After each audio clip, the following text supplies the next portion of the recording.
OCs. Many people have them. I personally have a whole world, in collaboration with a friend, where humans and non-humans live together. Due to this, an agency meant to regulate magic and the supernatural was made.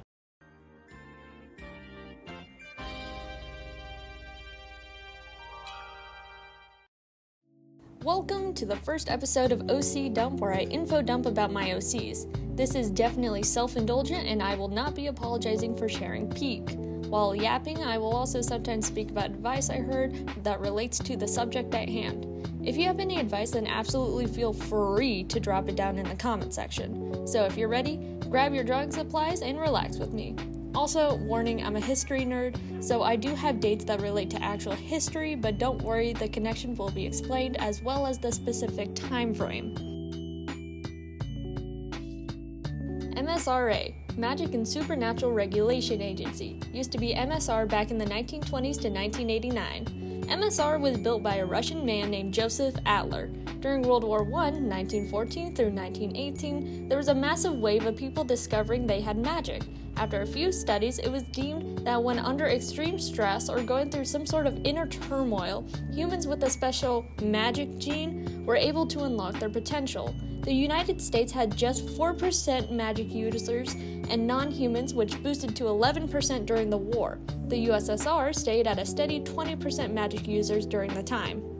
The reason I'm mentioning this is to give background. Joseph Adler was a human man born into a family with riches and political value in the USSR, both everything happening during the Polish-Soviet War, 1918-1919 to 1921, his family moved to the United States. While still having pride, they hid their Russian background. During early 1923, at the age of 18, Joseph pitched his idea for this company that tries regulating and researching magic and the supernatural. His parents saw this as incredibly profitable and quickly got to work on what would soon be a monopoly on magical research. At the time, knowledge on both magic users and non-humans was very poor. There's very little, almost none, actions being taken to understand it because most thought it was nonsensical. Either you were born that way or you weren't.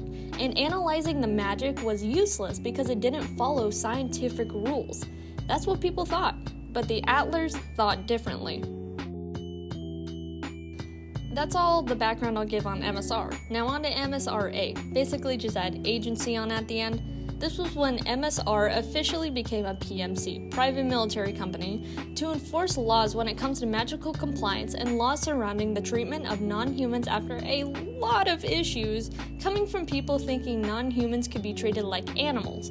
The title was changed in mid-1990 by Lori Adler, the adopted daughter of Joseph Adler, who was a siren. She was adopted in 1981 at the age of 9, when he was 75 and recently lost his biological daughter. He saw potential in her, so raised her as his own. So here we are. In the modern day of the OC world, it is 2009. Lori is 37 and has been running MSRA happily on her own for 19 years. Now, what makes the company work for storytelling? What I have found is that making the big bad CEO an unredeemable monster with their one reason being power, just because, power, can make the story dry rather quickly. It can work for movies, but when it's a long-running project, there should be more to your villain than them just wanting power just because. The way I worked around this is by making Lori want power, yes, but the reason she wants power is because she wants to complete her father's wish of keeping the company strong.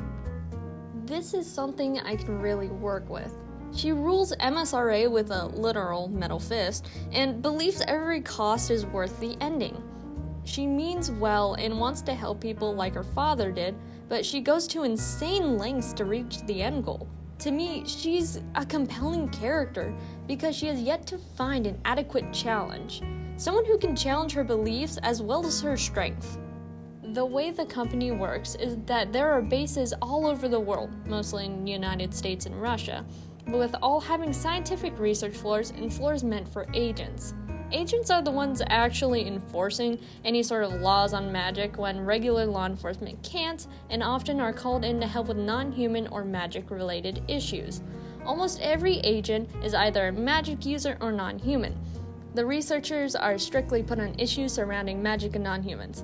Through this, however, they have provided great leaps in technology and medical research such as mechanical prosthetics that can also be used for regular humans. In 2001, Mr. Adler died and left Lori to run the company, which caused her to make what is known as Project Absolute Overhaul at the age of 29. They wanted to take materials to be able to create new items, such as making something edible out of something inedible. Lori had good intentions going in and ended with bloodshed in 2004. Everyone previously on the team, besides one, all died by her hand. I will leave that man for another time, however, because there's still a lot more to discuss other than him, such as Lori's girlfriend. That's right, she's gay! Sad news though, she purposefully puts her girlfriend on a plane meant to crash. Yikes.